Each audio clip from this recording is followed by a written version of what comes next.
Nick Bostrom est professeur de philosophie à l'université d'Oxford. En d'autres termes, il gamberge beaucoup.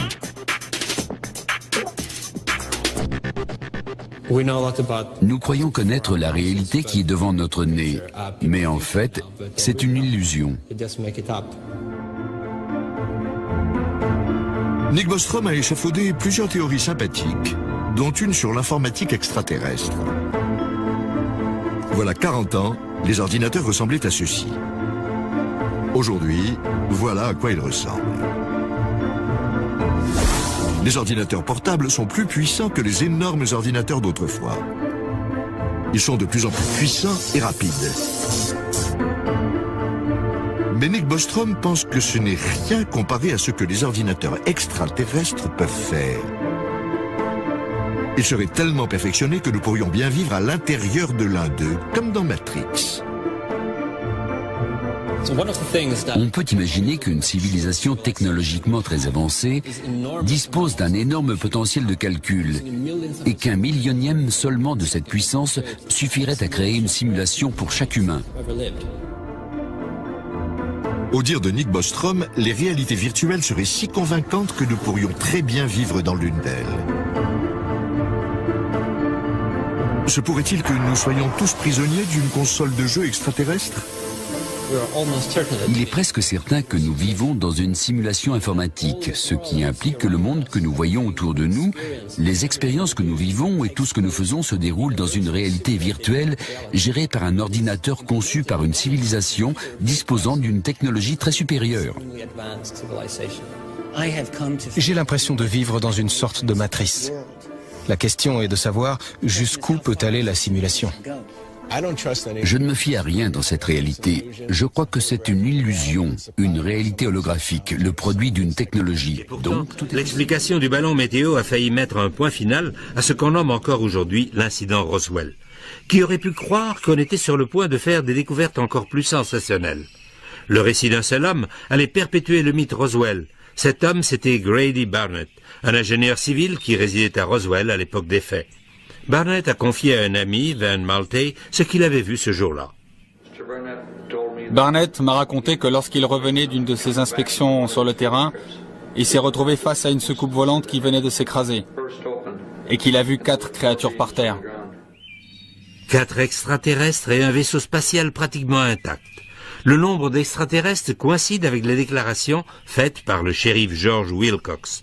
L'ingénieur civil Grady Barnett affirme avoir vu une soucoupe volante qui s'était écrasée, et pas loin de là les 4 cadavres de ses occupants. Pourrait-il s'agir du même appareil que celui que l'armée de l'air a plus tard affirmé avoir en sa possession? Et si la soucoupe volante de Grady Barnett était presque intacte, qu'est-ce qui expliquerait la présence de tous ces débris découverts par Mac Brazel? Et il y a autre chose. Barnett a dit que les créatures qu'il avait vues étaient toutes mortes. La version du shérif Wilcox était cependant légèrement différente. Grand-père a dit qu'ils avaient de grosses têtes et que les tenues qu'ils portaient étaient... C'est difficile à expliquer. C'était comme de la soie ou quelque chose comme ça. Je lui ai demandé si les petits êtres étaient vivants ou morts. Et elle m'a répondu, je crois que l'un d'eux était encore en vie. Nous sommes influencés par des extraterrestres depuis des milliers d'années et nous continuerons à l'être dans l'avenir. Tout sera influencé jusqu'à ce que l'homme ait atteint sa plénitude. Autrement dit, quand une pomme est mûre, elle tombe de l'arbre, environ 2 jours plus tard. C'est pareil dans la pensée globale. Les extraterrestres nous influencent aujourd'hui. Ils influencent des personnalités éminentes qui, de ce fait, pensent positivement et influencent les autres à leur tour. Il y a ainsi un courant constant d'énergie, de pensées nouvelles, d'idées nouvelles aussi, de l'extérieur vers l'intérieur et de l'intérieur vers l'extérieur. Il y a des milliers d'années, les ancêtres des Indiens du Pérou avaient une civilisation extrêmement avancée. Ce peuple vivait dans la jungle de l'Amérique du Sud. Ces traditions évoquent la visite d'hommes venus de l'espace. On trouve dans leurs réserves de la région de Nazca d'étonnantes lignes géométriques gravées à même le sol et connues pour être un site de pistes d'envol et d'atterrissage d'engins volants. On y a trouvé des objets très anciens qui ressemblent beaucoup à nos avions d'aujourd'hui.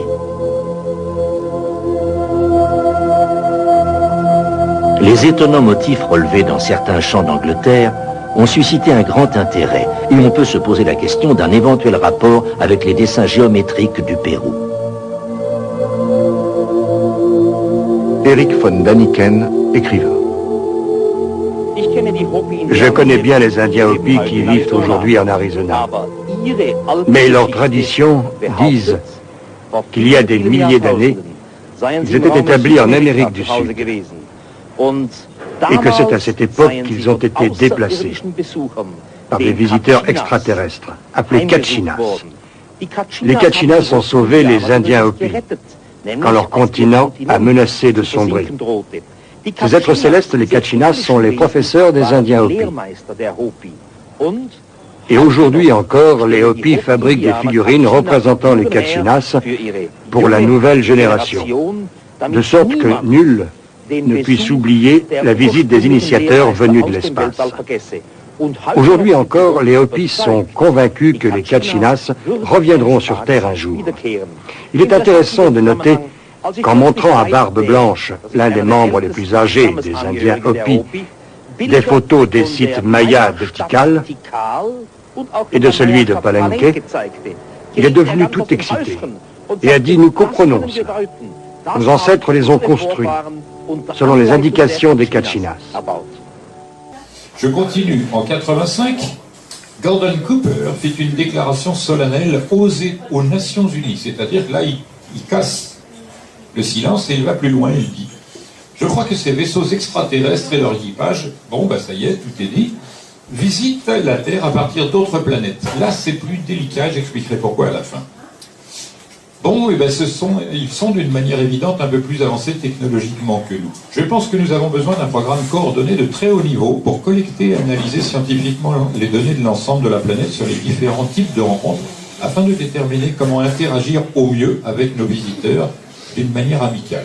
Ça veut dire que, bon, ce qu'on dit des ovnis dans les agences nationales, notamment américaines, françaises, etc., n'est pas coordonné. Ça, c'est peu probable. Nous devrions tout d'abord leur montrer à ces visiteurs que nous avons appris à résoudre nos problèmes de manière pacifique plutôt que par la guerre. C'est mal parti. Et ce, avant d'être acceptés en tant que membres à part entière de l'équipe universelle. Donc ils admettent implicitement qu'il y a une équipe universelle. Donc il faut être très clair là-dessus. Ces choses, en 85, étaient publiquement acceptables dans l'Assemblée des Nations Unies. Voilà. Cette admission offrirait à notre monde de fantastiques possibilités de progrès dans tous les domaines. Il semblerait alors certain que les Nations Unies possèdent un droit acquis à traiter ce sujet de façon appropriée et rapide. Pendant des années, j'ai vécu avec un secret, le secret imposé à tous les spécialistes et les astronautes. Je peux maintenant révéler que chaque jour, aux États-Unis, nos radars repèrent des objets de forme et de nature inconnus. Et il y a des milliers de rapports de témoins et quantité de documents qui le prouvent, mais personne ne veut les rendre publics. Pourquoi ? Parce que les autorités ont peur que les gens imaginent une espèce d'horrible envahisseur. Donc le maître mot demeure, nous devons éviter la panique à tout prix. Donc on voit que c'est l'idée permanente qui nous est proposée. Quoique surprenante, la rencontre de Grant Breland n'est pas unique dans les annales de l'inexplicable.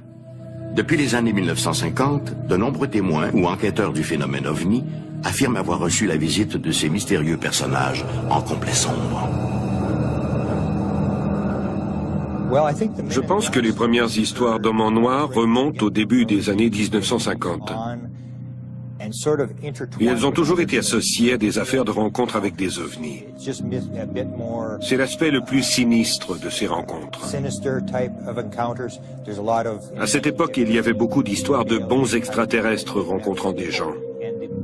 Les hommes en noir étaient en quelque sorte une version des mauvais extraterrestres. Et leur rôle était essentiellement d'étouffer les histoires d'ovnis. C'est un phénomène qui est aussi vieux que l'ufologie.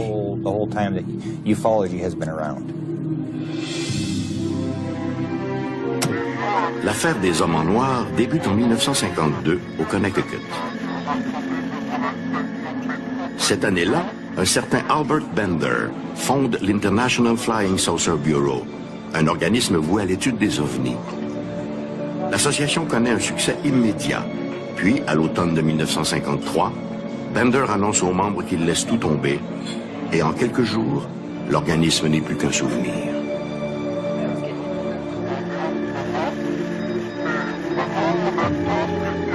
3 ans plus tard, dans un livre intitulé They Knew Too Much About Flying Saucers, ils en savaient trop sur les ovnis, Gray Barker, un ami de Bender, raconte les raisons qui ont poussé son collègue à quitter l'univers des ovnis. Bender lui a confié avoir reçu la visite de 3 hommes vêtus de noir qui lui auraient conseillé de se retirer avant que les choses ne tournent mal. Ces mystérieux personnages visiteraient témoins et enquêteurs pour leur faire savoir qu'on les surveille. Oui, je crois que le gouvernement a exploité le phénomène des hommes en noir pour intimider des témoins. Mais je ne crois pas que cela ait été fait de façon soutenue. Je pense que le phénomène a plutôt été utilisé de manière sporadique, pour oui intimider des témoins, mais aussi pour créer une forme de confusion. Je sais que les gouvernements ont toujours été intéressés par les ovnis, que nous faisons face à une espèce de Watergate cosmique. Par contre, je n'ai trouvé que très peu d'éléments pour valider ces histoires d'hommes en noir. Que les autorités souhaitent savoir ce qui se passe, c'est certain. Les ovnis sont à l'agenda de nombreuses agences de renseignement, et ce depuis fort longtemps. Mais je ne sais trop quoi penser des hommes en noir. Rien ne me force à accepter qu'ils soient des extraterrestres ou des agents à la solde des gouvernements. Je pense qu'ils sont plutôt le fruit d'imaginations trop fertiles, et que ces histoires ont été amplifiées avec le temps.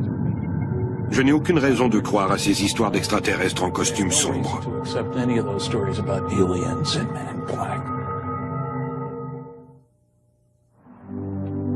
En 1978, Patricia Hayes était enquêteur pour la Canadian UFO Research Network. Elle a reçu une étrange visite qu'elle n'a jamais oubliée. Le 25 avril 1978, je me préparais à me rendre au JC Talk Show à CJCS, une station radio de Stratford en Ontario. J'étais chez moi et revoyais mes notes sur la forme, la dimension et la vitesse des ovnis. On m'avait téléphoné à ce sujet et je voulais m'assurer d'avoir la réponse à leurs questions. Parmi les documents sur lesquels je m'étais arrêtée, il y avait une affaire d'homme en noir. J'étais familière avec ce sujet. C'est à ce moment-là que j'ai entendu quelqu'un frapper à la porte.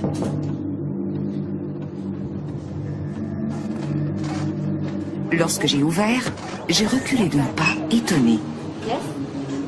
Would you like a photograph of your family or children?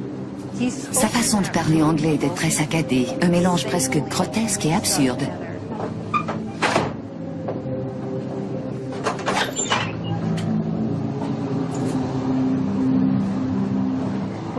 Après avoir reçu la visite de ces hommes en noir, j'ai découvert que certains de mes dossiers avaient disparu. Beaucoup de gens croient que les hommes en noir sont des extraterrestres ayant pris forme humaine. D'autres pensent qu'il s'agit plutôt d'agents du gouvernement qui se manifestent après une observation d'OVNI pour confisquer des documents ou pour intimider et menacer les témoins. Personnellement, je ne sais pas ce que sont les hommes en noir. Par contre, je peux vous assurer que si vous en rencontrez un, vous ne l'oublierez jamais. Par expérience, et je suis dans ce domaine depuis près de 30 ans, je peux parler de 2 incidents où j'ai pu m'entretenir avec des gens du gouvernement. Dans ces 2 cas, il s'agissait d'extraterrestres. Il est vrai que les apparitions rapportées d'hommes en noir coïncident étrangement avec l'observation de d'autres événements tout aussi inexplicables. Le 8 octobre 1981, une certaine Anna McRoberts photographiait par hasard un étrange disque argenté près de Kelsey Bay, dans le nord de l'île de Vancouver. La photographie, soumise à une batterie d'expertise, est considérée aujourd'hui comme l'une des plus crédibles de l'histoire des ovnis. Curieusement, la photo de McRoberts, prise le 8 octobre 1981, survient à peine 5 jours après l'observation de Grant Breland et 3 jours après son étrange rencontre avec d'inquiétants hommes en noir dans un centre commercial de Victoria.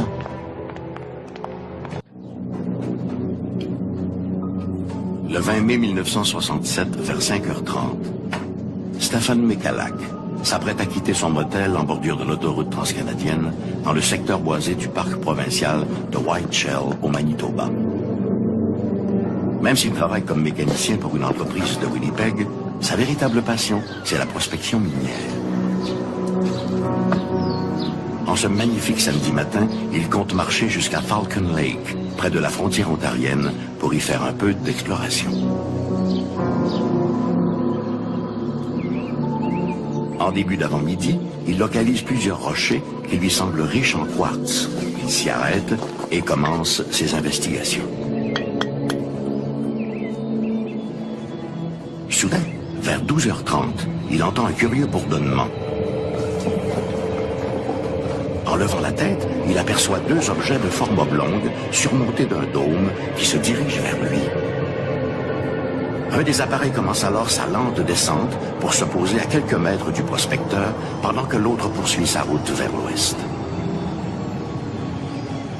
Vu de plus près, l'engin a plutôt l'allure d'un disque que d'un cigare. De plus, la couleur rougeâtre que l'objet avait en vol fait maintenant place au gris et a un peu l'aspect du métal poli. Pendant plus d'une demi-heure, Michalak observe et dessine l'objet. Cette mystérieuse rencontre de mai 1967 allait marquer Stefan Michalak pour le reste de ses jours.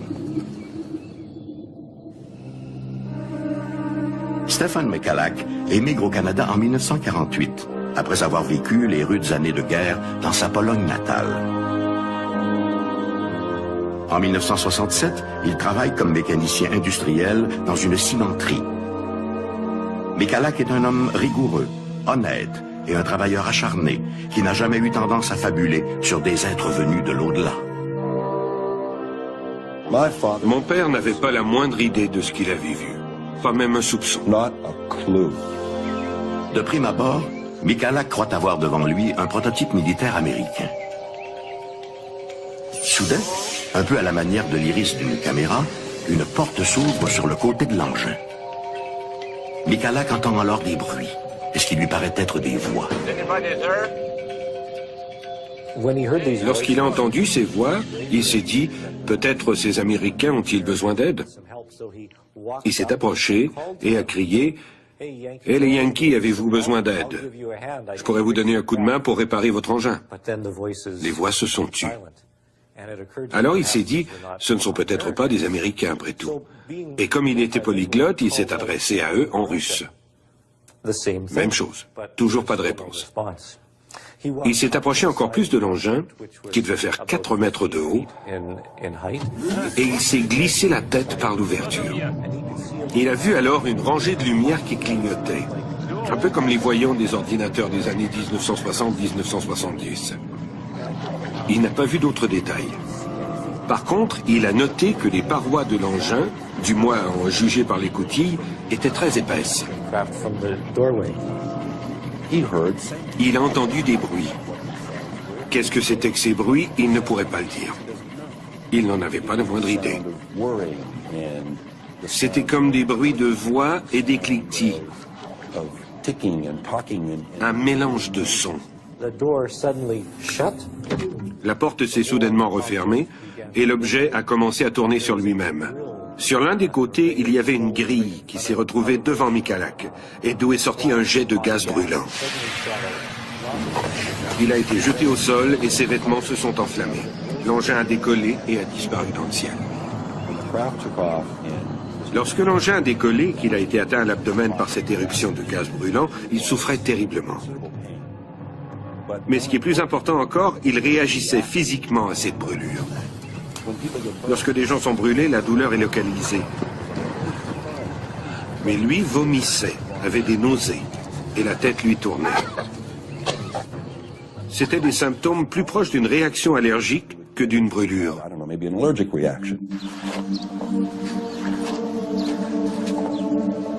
À son retour, Michalak ne va pas bien. En plus de la douleur et des nausées, il doit constamment lutter afin de ne pas perdre conscience. De plus, il n'arrive pas à se défaire de cette odeur exécrable qui le poursuit. Moteur chauffé, mêlé de soufre et d'ozone. Il met 2 longues heures avant d'arriver au motel où il loge. Michalak, se croyant contaminé, fait en sorte d'éviter toute rencontre. Arrivé à sa chambre, on l'informe que la clinique la plus proche se trouve à Kenora, soit à 70 km plus à l'ouest. Michalak refuse de s'y rendre et préfère retourner le plus tôt possible chez lui à Winnipeg afin d'y être traité. De sa chambre, il appelle donc son épouse et lui demande d'envoyer leur fils le prendre au terminus vers les 22 heures. Son fils l'a conduit à l'hôpital où il a été traité pour ce qu'il disait lui-même être des brûlures occasionnées par un avion. Sur la poitrine, il avait des brûlures au 2e et au 3e degré. Mais sur l'abdomen, les brûlures étaient légèrement différentes. Elles ont été décrites comme des brûlures chimiques. Ils l'ont traité pour des brûlures, mais il ignorait pourquoi il était malade comme ça, pourquoi il ne répondait pas, d'où venait son étrange odeur. Il n'en avait pas la moindre idée. Les médecins l'ont traité pour des blessures superficielles et l'ont retourné chez lui. C'est à ce moment-là que Michalak a commencé à être très malade. Dans les semaines qui suivent, la vie de Stefan Michalak tourne au cauchemar. Son état de santé ne s'améliore pas. Il perd 10 kilos. Il consulte son médecin personnel qui le réfère à un dermatologue, puis à un autre spécialiste. Malheureusement, aucun praticien ne semble bien cerner la cause des malaises de leurs patients. Parallèlement, Michalak doit affronter un autre volet du cauchemar. Peu après, mon père a finalement raconté son histoire. Il faut comprendre que pour un homme comme lui, la première idée était « si ces choses sont dangereuses, il faut le dire à quelqu'un ». Mais à qui? Un journaliste du Winnipeg Tribune s'est assis avec lui et a écouté son histoire, qu'il a ensuite publiée. Après, tout a dérapé. À partir de là, notre vie n'a plus été la même. Tout le monde a été impliqué. L'armée de l'air canadienne et la gendarmerie royale. Ces types se présentaient chaque jour à toute heure du jour pour poser toujours les mêmes questions. « Racontez-nous votre histoire », demandait-il. Toujours la même chose. Mon père n'en revenait pas de cette folie qu'il avait déclenchée. En fait, jusqu'à sa mort, il n'a cessé de penser qu'il aurait mieux valu pour lui de se taire.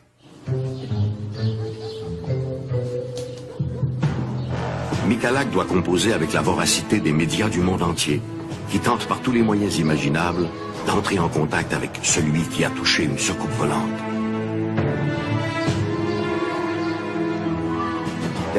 Papa avait raconté son histoire 1 million de fois, et il en avait un peu marre. Il a dit « tout ça est ridicule ». Ma mère en particulier détestait ce cirque médiatique. C'est alors que mon père a décidé d'écrire un livre. Entendons-nous, ce n'était qu'une petite planchette de quelques dizaines de pages imprimée par un ami de la famille.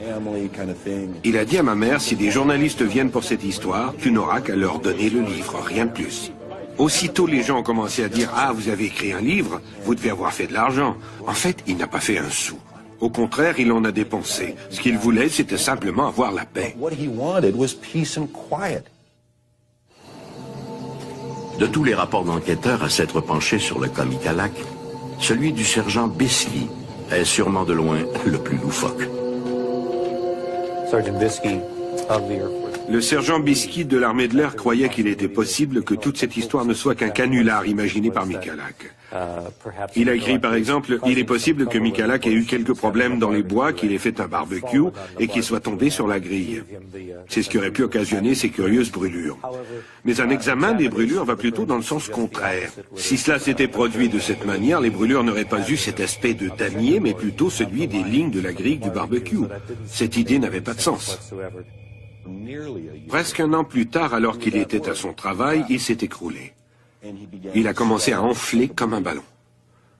Nous l'avons amené à l'hôpital où on nous a dit qu'il devait s'agir d'une réaction allergique. Puis les marques sont réapparues sur sa poitrine. En désespoir de cause, Michalak paiera lui-même pour être suivi par les spécialistes de la réputée clinique Mayo de Rochester au Minnesota.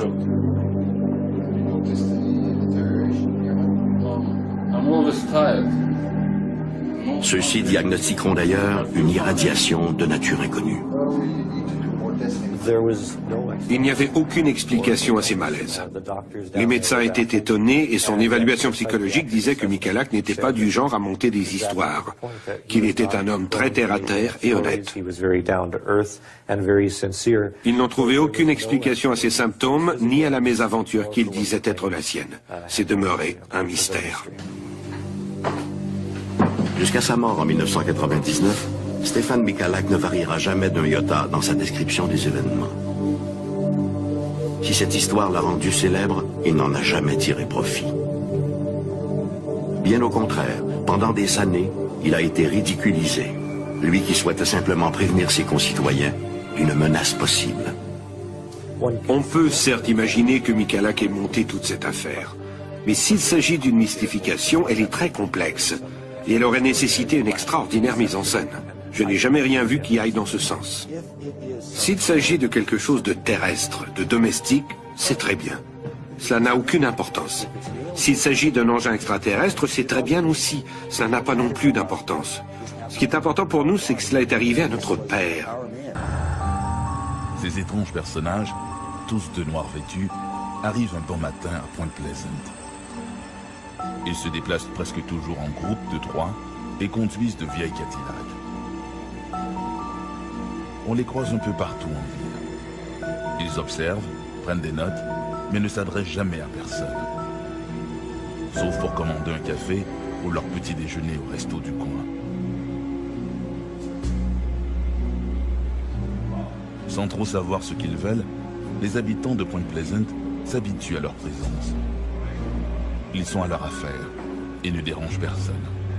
Pour beaucoup, ces hommes en noir doivent être des agents à la solde du gouvernement.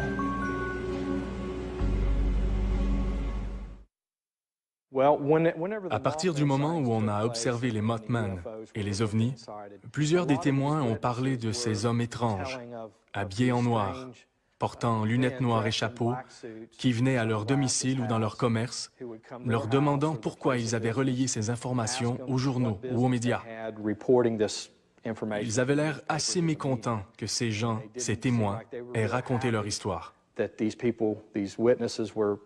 Et quelques-uns de ces témoins se sont tus, refusant de parler aux reporters, aux rédacteurs ou aux enquêteurs. Et même certaines personnes qui n'avaient pas observé le Mothman ont été prévenues de se tenir loin de là et ont reçu la visite des hommes en noir.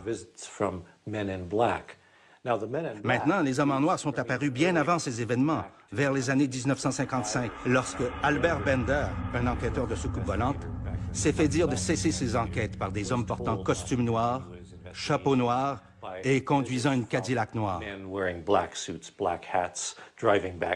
Ils lui ont dit de cesser ses enquêtes parce qu'il s'approchait de trop près. Et de fait, il a été assez intimidé qu'il a cessé ses enquêtes. Dans l'année qui suit, ce sont des dizaines d'apparitions du Mothman qui sont rapportées. Quand j'étais jeune enfant, vers l'âge de 8 ou 9 ans, j'ai aperçu ce que j'ai cru à l'époque être un homme en costume de plongeur. Il avait des ailes. Il se tenait entre la voie ferrée et la rivière. Et il était simplement là, debout, avec ses grands yeux rouges. Jusqu'à aujourd'hui, mes parents n'ont jamais discuté de ça avec moi. Je ne sais pas ce qu'ils ont vu ou ce qu'ils ont cru voir, mais ils ne parlaient pas du Mothman. Et c'est assez habituel chez les gens de la région. Durant pratiquement 2 années consécutives, il y a eu plus d'une centaine d'observations rapportées. Et probablement une autre centaine qui n'ont pas été rapportées officiellement, parce que les gens craignaient qu'on se moque d'eux, qu'on les traite de fous. À défaut du Mothman, d'autres résidents de Point Pleasant et des environs reçoivent des coups de téléphone bizarres. Il n'y a jamais personne à l'autre bout du fil, seulement une espèce de modulation étrange. Il y avait cette femme, dont je ne peux me rappeler le nom, qui était l'éditrice du Point Pleasant Register. Elle avait écrit sur les hommes en noir. Et ils sont venus chez elle. Ils sont venus pour lui dire de ne rien écrire à leur sujet. Et 2 jours plus tard, elle est morte. Tout s'articule comme si Point Pleasant s'était transformé en un microcosme de l'étrange. Comme si la ville était devenue le laboratoire de quelque intelligence supérieure.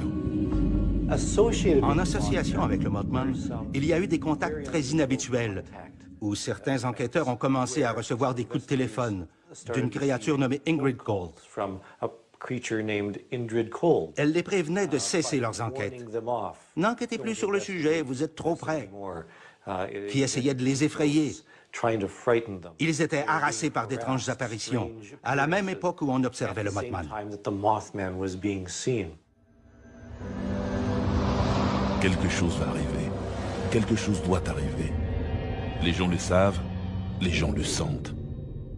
La légende du Mothman s'est progressivement transformée en un concept où il est annonciateur de danger. Cela s'est produit suite à l'effondrement du pont de Point Pleasant en 1967. Le 15 décembre 1967, environ 13 mois suivant la première observation du Mothman, le pont Silver Bridge, qui enjambe la rivière Ohio entre Point Pleasant et Canoga, dans l'Ohio, s'est effondré dans la rivière vers 17 heures, provoquant la mort de 46 personnes. En ce qui a trait au pont, ce fut le pire désastre de l'histoire américaine. Des témoins raconteront avoir aperçu une mystérieuse créature ailée sur le pont quelques instants avant le drame.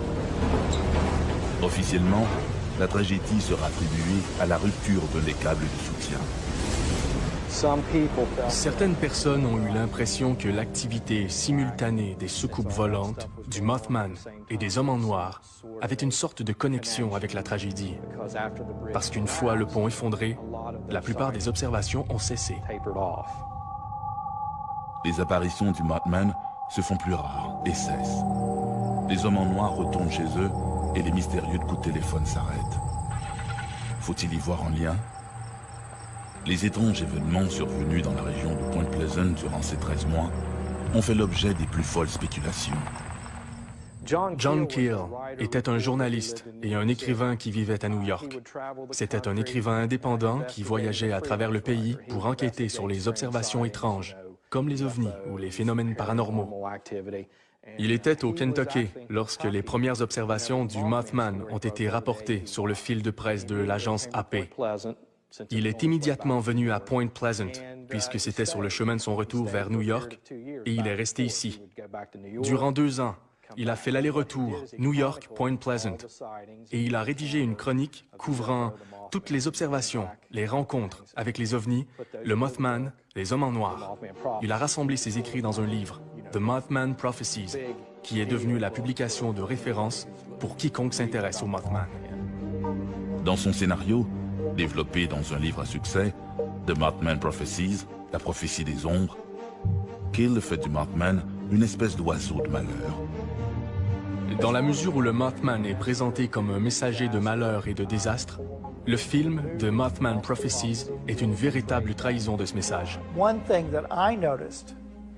La chose que j'ai remarquée et qui est vraiment troublante, c'est qu'à Hollywood, on a parlé pendant plusieurs années du mauvais sort de Poltergeist, en ce sens que plusieurs personnes seraient mortes suite à leur rôle dans le film.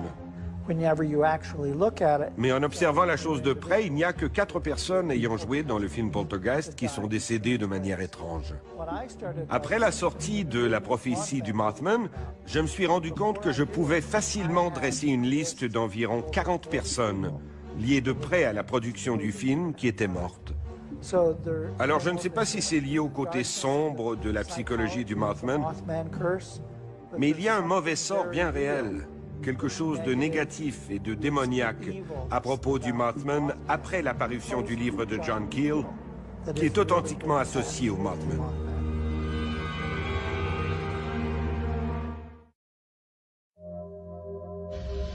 Conjuguer l'angoisse et l'imagination peut enfanter des monstres, des créatures chimériques. Pourtant, pour certains, elles sont là. S'agit-il de canulars ou d'une méprise avec des animaux connus? Mais quel animal pourrait être confondu à un hybride de kangourou et de gargouille? Une chimère assoiffée de sang, comme celle aperçue en 1977 au Massachusetts.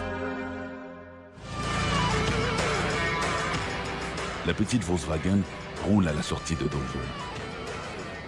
William Bartlett et ses 2 amis Mark Mazoka et Andy Brody écoutent de la musique à tue-tête. Arrivé près de Farm Street, Bartlett amorce un virage serré. C'est en exécutant sa manœuvre qu'il aperçoit, éclairé par les phares de sa voiture, une créature des plus bizarres. La créature ne reste visible que 5 ou 6 secondes, mais Bill Bartlett jure à ses amis qu'il l'a bien vue. il n'oubliera jamais sa rencontre avec le démon de Dover. Dover est une petite ville d'à peine 5000 citoyens, située à 25 km au sud de Boston, dans le comté de Norfolk.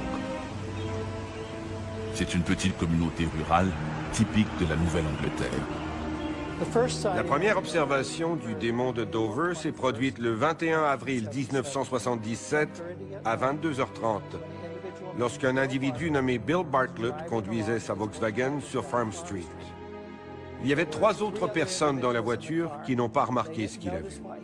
C'est lui qui conduisait, qui regardait devant et qui a aperçu dans la lumière des phares une créature perchée sur un muret de pierre. Il l'a décrite comme ayant une grosse tête ovoïde qui se déplaçait difficilement en s'appuyant sur 3 orteils et 3 doigts. Elle avait un très petit corps et 2 yeux d'où émanait une lueur orange ou rouge, ou orange et rouge. De retour chez lui, il s'est immédiatement installé à son bureau et a entrepris de dessiner la créature. 2 heures plus tard, John Baxter quittait le domicile de son ami de cœur à environ 1 mile de l'endroit où Bill Bartlett avait eu sa vision. Et subitement, au milieu de la route, une petite route rurale, il a aperçu une personne qu'il a prise pour un écolier. Selon sa description, comme l'écolier avait une grosse tête, il a cru que c'était MJ. Et il s'est mis à crier « MJ, est-ce que c'est toi ?» En s'approchant, il aperçoit subitement une créature qu'il décrira comme un gros 8, c'est-à-dire une grosse tête ronde et un gros corps rond avec des doigts et des jambes fuselées qui s'enfuit dans les bois puis disparaît. Arrivé chez lui, l'adolescent se confie à sa mère. Il lui dessine tant bien que mal la créature. À ce moment-là, le jeune Baxter ignore tout de l'observation de Bill Bartlett. Il ne l'apprendra que 5 jours plus tard. Pourtant, les dessins des 2 adolescents sont tout à fait identiques. Le lendemain soir, le 22 avril 1977, Will Tenter, 18 ans, un copain de Bill Bartlett, roule en compagnie d'Abby Brabham, 15 ans. Le lendemain soir, Abby Brabham et son ami Will sont en voiture. Et ils aperçoivent quelque chose qu'ils sont incapables d'identifier. Ils n'ont pas pu observer la chose aussi bien que Bill Bartlett et John Baxter, mais eux aussi ont aperçu une créature aux environs de minuit, donc 26 heures après la première observation par Bill Bartlett. Le lundi suivant, 25 avril, Bill Bartlett se confie à son professeur de sciences, Robert Linton, lequel est impressionné par le ton de sincérité de l'adolescent. À l'époque des événements, le cryptozoologue Loren Coleman s'intéresse à ces étranges apparitions. Ce qui s'est passé, c'est qu'à cette époque, je travaillais dans une école spécialisée pour les garçons ayant des troubles émotionnels, juste de l'autre côté de la rivière Charles et du comté de Dover au Massachusetts. Régulièrement, lors de mes journées de congé, je fréquentais un magasin nommé le Dover Country Store.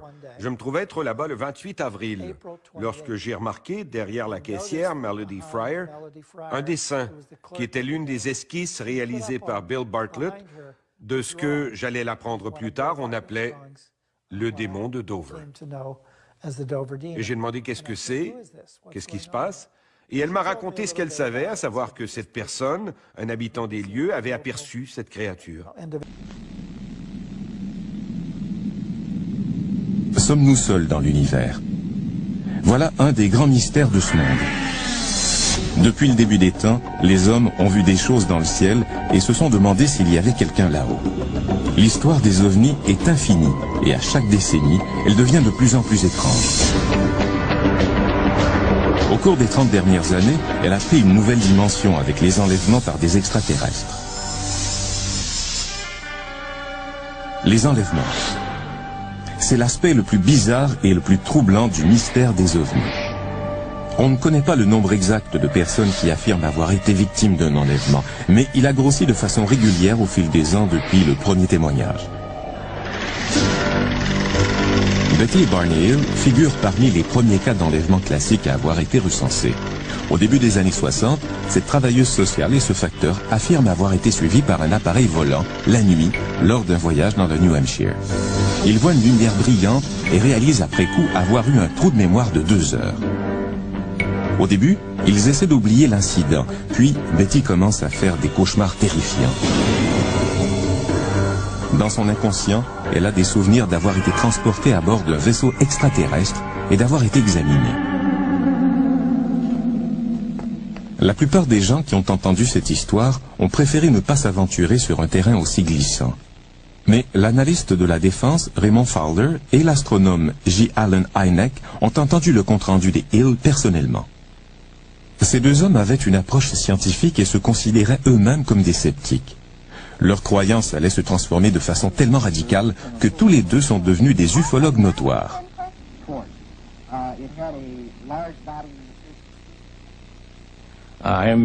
Je me souviens d'avoir entendu le témoignage des Hill avant l'enquête. Ils ont témoigné devant un petit groupe. J'étais assis à côté d'un collègue investigateur et j'observais ces personnes et là, nous nous sommes regardés tous les deux et j'ai dit « Comment ces honnêtes gens peuvent-elles mentir avec un visage aussi franc ?» Et nous nous sommes dit que ça ne se pouvait pas. Ils croyaient fermement à ce qui leur était arrivé. Et quelque chose leur était indéniablement arrivé. Est-ce que c'était un cas d'enlèvement physique? Nous ne le savons pas. Et des témoignages de sources apparemment crédibles continuent de rentrer, des témoignages qui portent tous les mêmes caractéristiques. Une personne voit une lumière brillante dans le ciel qui la rattrape. Puis, la première chose qu'elle sait, c'est qu'il s'est écoulé des heures sans qu'elle en ait eu connaissance. Elle essaie d'oublier l'incident, mais des cauchemars bizarres ou des souvenirs d'enfance étranges la hantent. Si ça n'avait été qu'un ou 2 cas isolés, où les gens revivent des expériences d'enlèvement semblables qui comportent les mêmes caractéristiques, on aurait conclu à une coïncidence remarquable. Mais on a des centaines de gens qui ont fait la même expérience, parfois dans le même ordre. Ils ont vu les mêmes choses.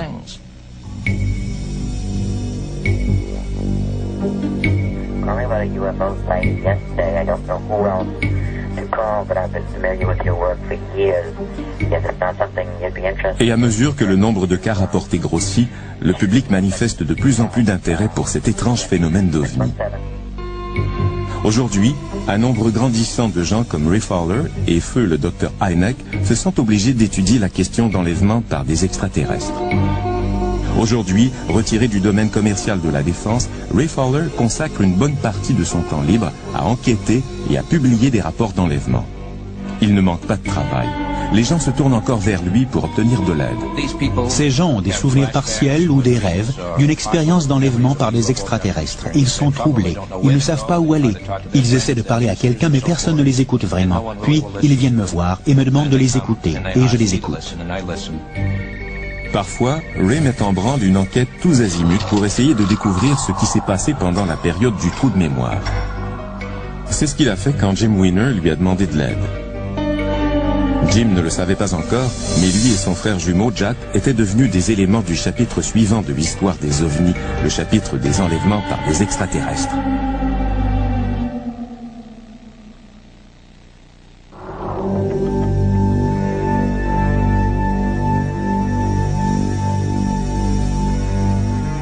Les enquêtes de Ray accaparent tellement sa vie qu'il doit faire un effort pour trouver le temps de s'occuper de sa famille, de son jardin et de son planétarium artisanal. Mais un des cas comporte tellement d'indices d'enlèvement qu'il ne peut pas se défiler. Il l'appelle l'enlèvement à la gâche.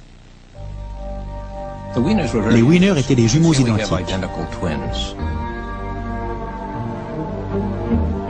Jim et Jack Weiner sont des jumeaux identiques, des frères dans le sens le plus fort du terme. Ils viennent du même ovule. Le premier complète les phrases de l'autre. Les deux sont artistes et les deux croient avoir été enlevés parce qu'ils étaient des jumeaux. Ils aiment croire qu'ils sont des gens ordinaires. Jim enseigne l'art assisté par ordinateur et vit dans la ville avec sa fiancée. Jack est également artiste. Il travaille comme opérateur optique et vit à la campagne avec sa femme Mary.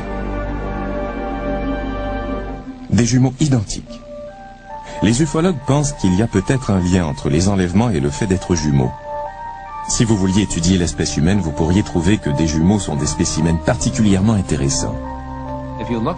Si vous regardez le phénomène des enlèvements dans son ensemble, vous constaterez qu'il semble y avoir un intérêt très marqué pour le système de reproduction entre mâles et femelles. D'un point de vue humain, il n'y a pas de meilleur sujet que des jumeaux, et particulièrement des jumeaux identiques, pour étudier le mécanisme génétique. Il y a 20 ans, le mot enlèvement ne faisait pas partie du vocabulaire des Wiener. Je me suis toujours considéré comme un gars ordinaire. Marie et moi menions une vie normale, on travaillait chaque jour. Il n'y avait pas de drame, rien de ça. Ce rythme de vie se termine abruptement un soir d'été lors d'un voyage de camping avec leur ami Charlie Falls. Après ce voyage, le style et les thèmes de leur travail artistique prennent un virage très étrange. Ils commencent à faire des cauchemars bizarres et à ressentir une peur inexplicable. Quelque chose de terrifiant a dû se produire, mais quoi? Ils risquent de perdre leur travail, leur famille et même leur santé mentale s'ils ne découvrent pas ce qui s'est passé. Alors, ils se tournent vers Ray Fowler pour procéder à une investigation. Une hypothèse déroutante en ressort, un enlèvement par des extraterrestres. Ça prend un certain temps à accepter tout ça. Au début, je trouvais ça difficile. Je me posais beaucoup de questions. Suis-je fou? Est-ce une sorte de maladie physiologique? Est-ce que j'ai une tumeur au cerveau?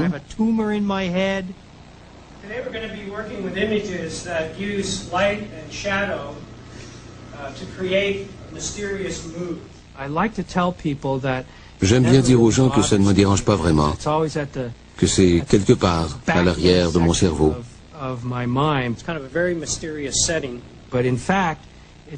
Mais en fait, j'ai ça dans la tête chaque jour. Je dois composer avec ça jour après jour. Jour après jour. Imaginez que vous dites à votre fiancé, à vos parents et à votre patron que vous croyez avoir été enlevé. Jim connaît très bien l'enjeu. Sa fiancée nous a permis de filmer à l'intérieur de la maison, mais elle n'apparaîtra pas devant la caméra. Dans la mesure du possible, ma fiancée essaie de rester en dehors de tout ça. Mais je crois que cette histoire l'effraie un peu. Imaginez la situation. Elle va se marier avec un gars qui affirme que des choses bizarres lui arrivent. Des choses absolument anormales. Alors elle se demande si son fiancé a toute sa tête. C'est alarmant pour elle. Et si elle croit ce que je dis, elle va s'inquiéter de ce qui peut lui arriver parce que quand ils viendront me chercher, elle sera là elle aussi.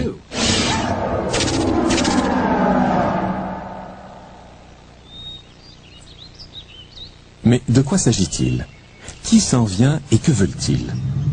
Jim a besoin de savoir. On ne fait pas ça pour divertir les gens, ni pour passer 15 minutes à la télévision.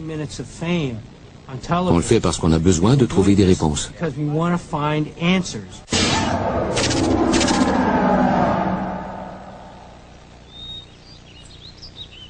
Mais de quoi s'agit-il? Qui s'en vient et que veulent-ils? Jim a besoin de savoir. On ne fait pas ça pour divertir les gens, ni pour passer 15 minutes à la télévision. On le fait parce qu'on a besoin de trouver des réponses. Quand Ray s'offre pour enquêter sur leur cas, Jim et Jack savent que ça ne va pas les guérir, mais le fait d'avoir quelques réponses vaut mieux que de ne pas en avoir du tout.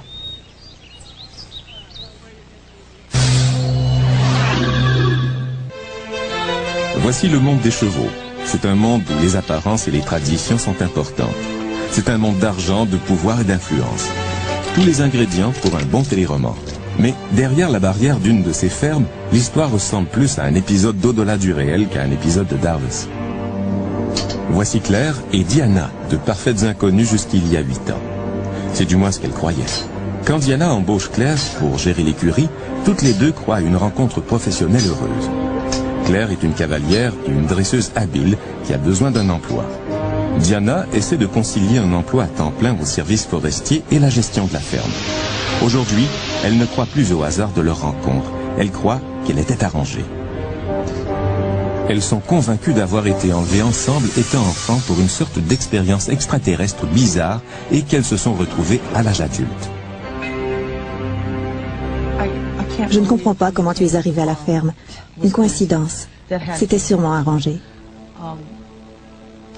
J'ai agi de façon très surprenante. Claire menait une vie confortable à des centaines de kilomètres de la ferme de Diana. Elle avait un bon travail et un style de vie ordinaire. Puis un jour, sans raison apparente, elle laisse tout derrière elle. Je menais une vie stable. J'étais divorcée et j'élevais mon fils toute seule. Nous vivions normalement.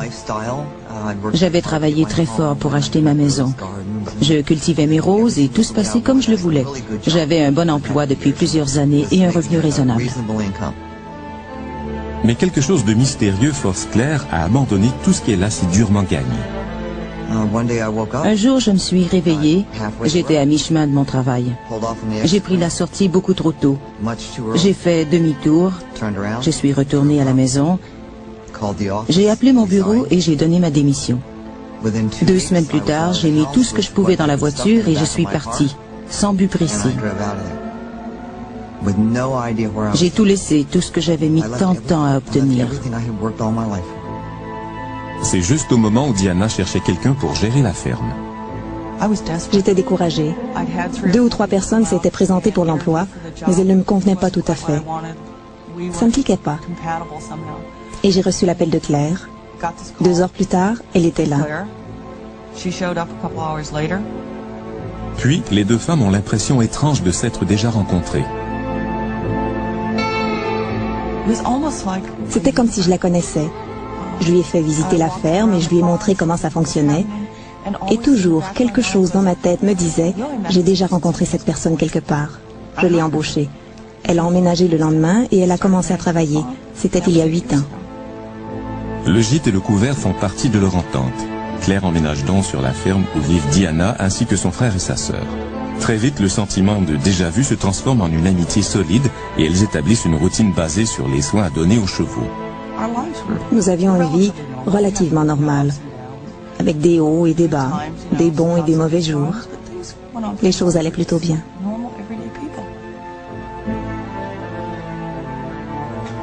Le train-train quotidien est soudainement perturbé par des événements étranges. Claire et Diana cherchent à les comprendre et l'explication se résume à un mot, enlèvement.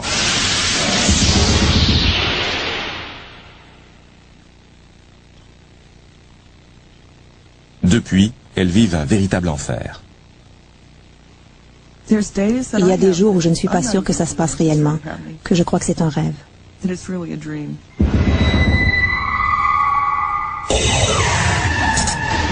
Elles savent que certaines personnes aimeraient mieux qu'elles se taisent. Claire s'efforce de protéger la vie privée des siens et la famille de Diana refuse de participer à ce reportage. C'est difficile pour eux, presque aussi difficile que ce l'est pour nous, parce qu'ils ne comprennent pas ce qui se passe. Ils ne veulent pas croire que nous sommes folles. Ils nous connaissent depuis longtemps et ils savent que nous ne sommes pas du genre à inventer des histoires, que nous ne mentons pas. Claire et Diana savent que certaines personnes croient qu'elles mentent ou qu'elles sont folles. Il y en a d'autres qui sont solidaires. Ça fait un peu plus de 8 ans que je viens ici. Je n'ai aucun problème avec ces gens. Si j'en avais, je ne viendrais pas. J'ai beaucoup de travail. Je suis un excellent maréchal ferrant. Je suis sûr que cela a affecté leurs affaires parce que les gens ne veulent pas venir là où ils croient qu'il y a des extraterrestres qui kidnappent les personnes. C'est logique. Elles ne nous dérangent pas. Ma petite fille vient ici et nous les aimons bien. Je n'ai aucun problème, mais honnêtement, je crois que ce n'était pas très malin de leur part d'étaler cette histoire au grand jour. Mais elles ont effectivement étalé cette histoire au grand jour.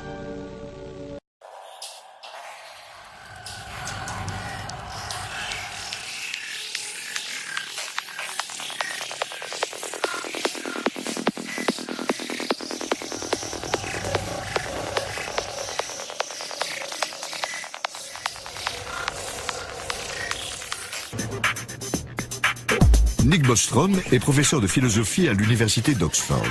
En d'autres termes, il gamberge beaucoup.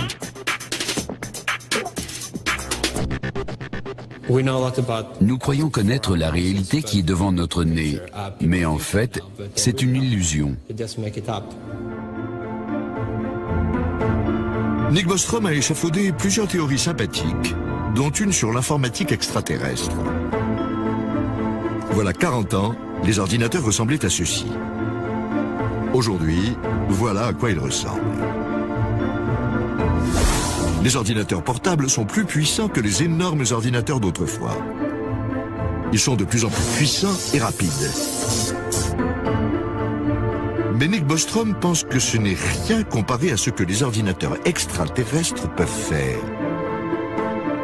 Ils seraient tellement perfectionnés que nous pourrions bien vivre à l'intérieur de l'un d'eux, comme dans Matrix. On peut imaginer qu'une civilisation technologiquement très avancée dispose d'un énorme potentiel de calcul et qu'un millionième seulement de cette puissance suffirait à créer une simulation pour chaque humain. Au dire de Nick Bostrom, les réalités virtuelles seraient si convaincantes que nous pourrions très bien vivre dans l'une d'elles. Se pourrait-il que nous soyons tous prisonniers d'une console de jeu extraterrestre ? Il est presque certain que nous vivons dans une simulation informatique, ce qui implique que le monde que nous voyons autour de nous, les expériences que nous vivons et tout ce que nous faisons se déroule dans une réalité virtuelle gérée par un ordinateur conçu par une civilisation disposant d'une technologie très supérieure. J'ai l'impression de vivre dans une sorte de matrice. La question est de savoir jusqu'où peut aller la simulation.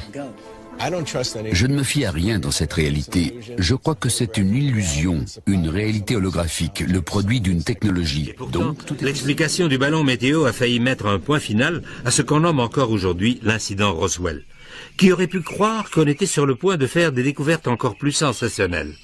Le récit d'un seul homme allait perpétuer le mythe Roswell. Cet homme, c'était Grady Barnett, un ingénieur civil qui résidait à Roswell à l'époque des faits. Barnett a confié à un ami, Van Maltey, ce qu'il avait vu ce jour-là. Barnett m'a raconté que lorsqu'il revenait d'une de ses inspections sur le terrain, il s'est retrouvé face à une soucoupe volante qui venait de s'écraser et qu'il a vu 4 créatures par terre. 4 extraterrestres et un vaisseau spatial pratiquement intact. Le nombre d'extraterrestres coïncide avec les déclarations faites par le shérif George Wilcox. L'ingénieur civil Grady Barnett affirme avoir vu une soucoupe volante qui s'était écrasée, et pas loin de là les 4 cadavres de ses occupants. Pourrait-il s'agir du même appareil que celui que l'armée de l'air a plus tard affirmé avoir en sa possession? Et si la soucoupe volante de Grady Barnett était presque intacte, qu'est-ce qui expliquerait la présence de tous ces débris découverts par Mark Brazel? Et il y a autre chose. Barnett a dit que les créatures qu'il avait vues étaient toutes mortes. La version du shérif Wilcox était cependant légèrement différente. Grand-père a dit qu'ils avaient de grosses têtes et que les tenues qu'ils portaient étaient... c'est difficile à expliquer. C'était comme de la soie ou quelque chose comme ça. Je lui ai demandé si les petits êtres étaient vivants ou morts. Et elle m'a répondu, je crois que l'un d'eux était encore en vie. Nous sommes influencés par des extraterrestres depuis des milliers d'années et nous continuerons à l'être dans l'avenir. Tout sera influencé jusqu'à ce que l'homme ait atteint sa plénitude.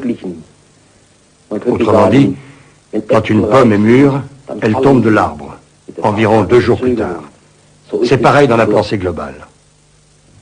Les extraterrestres nous influencent aujourd'hui. Ils influencent des personnalités éminentes qui, de ce fait, pensent positivement et influencent les autres à leur tour. Il y a ainsi un courant constant d'énergie, de pensées nouvelles, d'idées nouvelles aussi, de l'extérieur vers l'intérieur et de l'intérieur vers l'extérieur. Il y a des milliers d'années, les ancêtres des Indiens du Pérou avaient une civilisation extrêmement avancée. Ce peuple vivait dans la jungle de l'Amérique du Sud. Ces traditions évoquent la visite d'hommes venus de l'espace.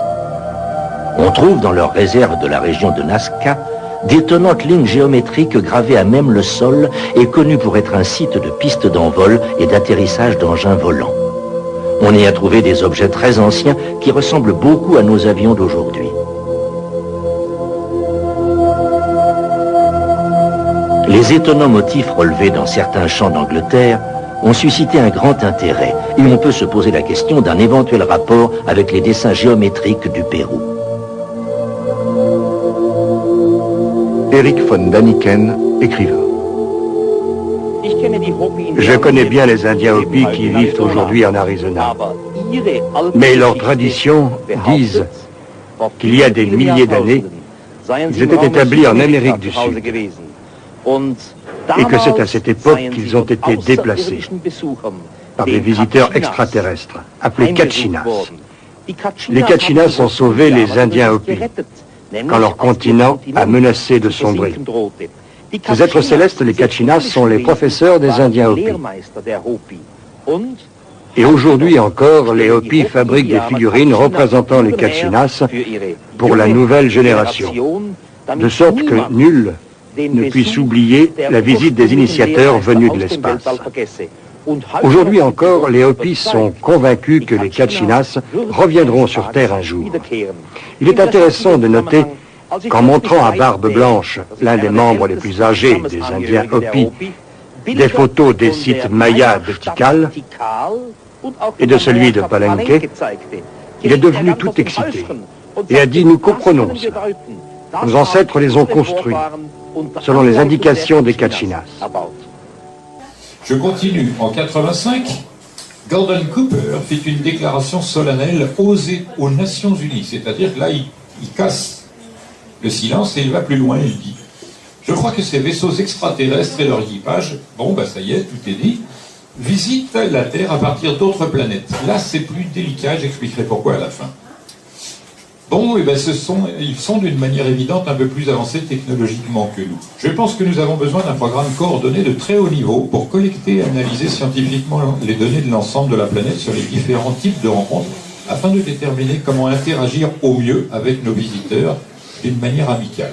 Ça veut dire que, bon, ce qu'on dit des ovnis dans les agences nationales, notamment américaines, françaises, etc., n'est pas coordonné.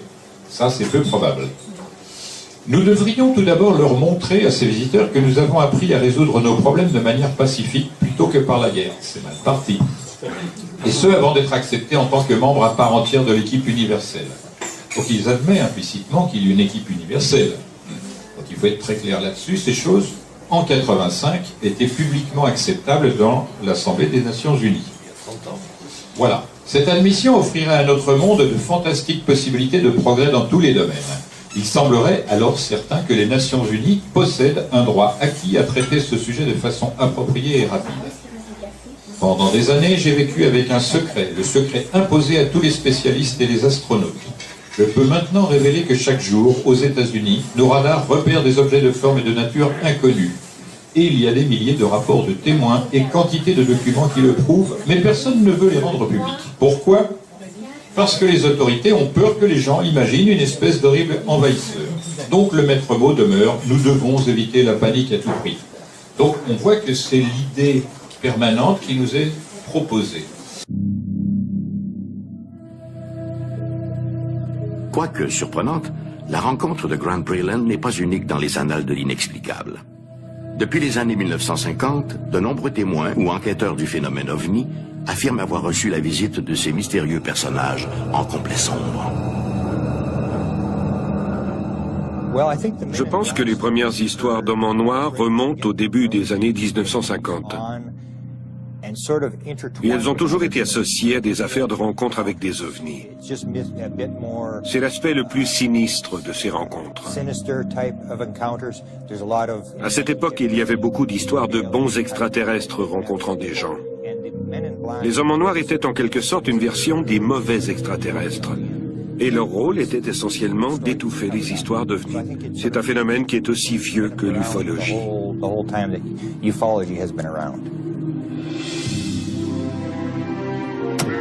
L'affaire des hommes en noir débute en 1952 au Connecticut. Cette année-là, un certain Albert Bender fonde l'International Flying Saucer Bureau, un organisme voué à l'étude des ovnis. L'association connaît un succès immédiat. Puis, à l'automne de 1953, Bender annonce aux membres qu'il laisse tout tomber. Et en quelques jours, l'organisme n'est plus qu'un souvenir.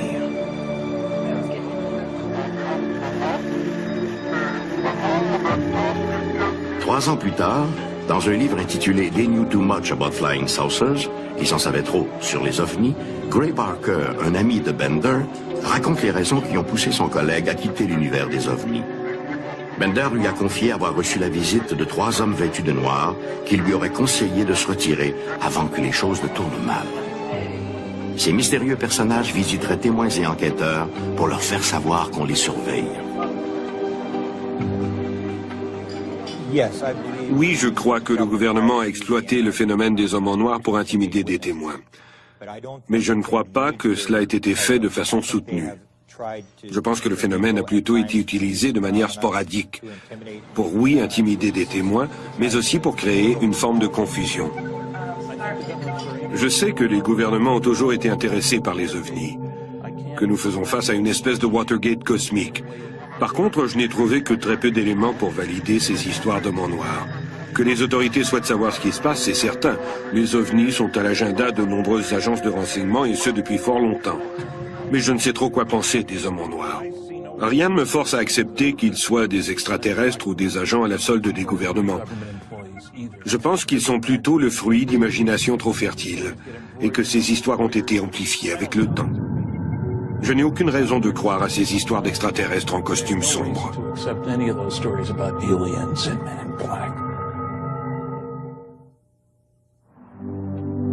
En 1978, Patricia Hayes était enquêteur pour la Canadian UFO Research Network. Elle a reçu une étrange visite qu'elle n'a jamais oubliée. Le 25 avril 1978, je me préparais à me rendre au JC Talk Show à CJCS, une station radio de Stratford en Ontario. J'étais chez moi et revoyais mes notes sur la forme, la dimension et la vitesse des ovnis. On m'avait téléphoné à ce sujet et je voulais m'assurer d'avoir la réponse à leurs questions. Parmi les documents sur lesquels je m'étais arrêtée, il y avait une affaire d'homme en noir. J'étais familière avec ce sujet. C'est à ce moment-là que j'ai entendu quelqu'un frapper à la porte.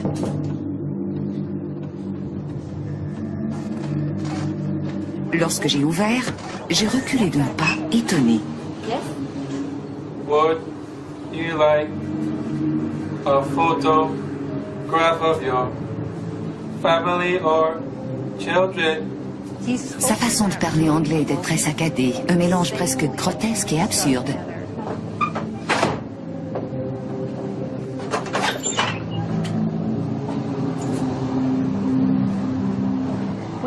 Après avoir reçu la visite de ces hommes en noir, j'ai découvert que certains de mes dossiers avaient disparu. Beaucoup de gens croient que les hommes en noir sont des extraterrestres ayant pris forme humaine. D'autres pensent qu'il s'agit plutôt d'agents du gouvernement qui se manifestent après une observation d'OVNI pour confisquer des documents ou pour intimider et menacer les témoins. Personnellement, je ne sais pas ce que sont les hommes en noir. Par contre, je peux vous assurer que si vous en rencontrez un, vous ne l'oublierez jamais. Par expérience, et je suis dans ce domaine depuis près de 30 ans, je peux parler de 2 incidents où j'ai pu m'entretenir avec des gens du gouvernement.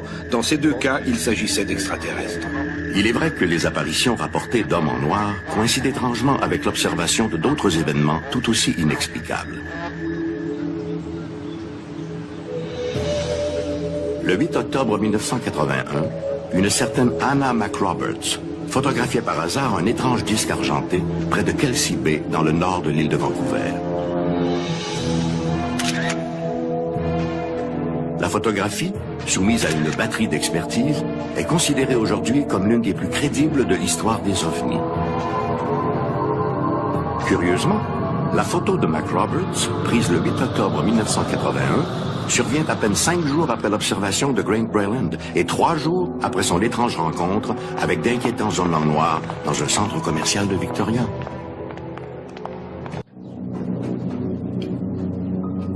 Le 20 mai 1967, vers 5h30, Stephen Michalak s'apprête à quitter son motel en bordure de l'autoroute transcanadienne dans le secteur boisé du parc provincial de White Shell au Manitoba.